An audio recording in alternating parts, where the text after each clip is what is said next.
നമ്മുടെ ആരോഗ്യ പ്രവർത്തകരുടെ ത്യാഗനിർഭരമായിട്ടുള്ള പ്രവർത്തനം കൊണ്ടാണ് നമ്മുടെ ആരോഗ്യ മേഖല മുന്നോട്ട് പോകുന്നത്.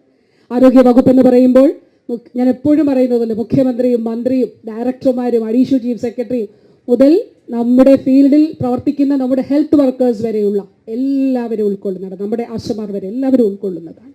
അപ്പോൾ ഓരോരുത്തരും സ്വന്തം ജീവിതത്തിൽ, വ്യക്തി ജീവിതത്തിൽ ഒക്കെ തന്നെ പല ത്യാഗങ്ങളും അനുഷ്ഠിച്ചുകൊണ്ടാണ് ഈ സേവനം നടത്തുന്നത്. പൊതുവായിട്ടുള്ള ആ പ്രവർത്തനങ്ങൾക്ക് എതിരെയുള്ള ചില മനോഭാവങ്ങൾ കൂടി ഉണ്ടെന്നുള്ളത് കൂടി നമ്മൾ കാണാതെ ഇരുന്നുകൂടാ. പല പേഷ്യൻസും പറയും വേണമെങ്കിൽ ചികിത്സിച്ചാൽ മതി എന്ന് പറയും. ആ മനോഭാവം തീർച്ചയായിട്ടും മാറണം. ചിലർക്കെങ്കിലും അങ്ങനെ ഉണ്ടെങ്കിൽ അത് മാറേണ്ടതായിട്ടുണ്ട്. വേണമെങ്കിൽ ചികിത്സിച്ചാൽ മതി ഇത് എന്നുള്ളതിന് പകരം എനിക്ക് എങ്ങനെ അങ്ങേ സഹായിക്കാൻ കഴിയുമെന്നുള്ള നിലപാടിലേക്ക് ഭൂരിപക്ഷത്തിനൊപ്പം എല്ലാവരും മാറണം എന്നുള്ളതാണ്. അവിടെ ഏറ്റവും മികച്ച ചികിത്സ നമ്മുടെ പ്രിയപ്പെട്ടവർക്ക് കൊടുക്കാനായിട്ട് നമുക്ക് കഴിയും.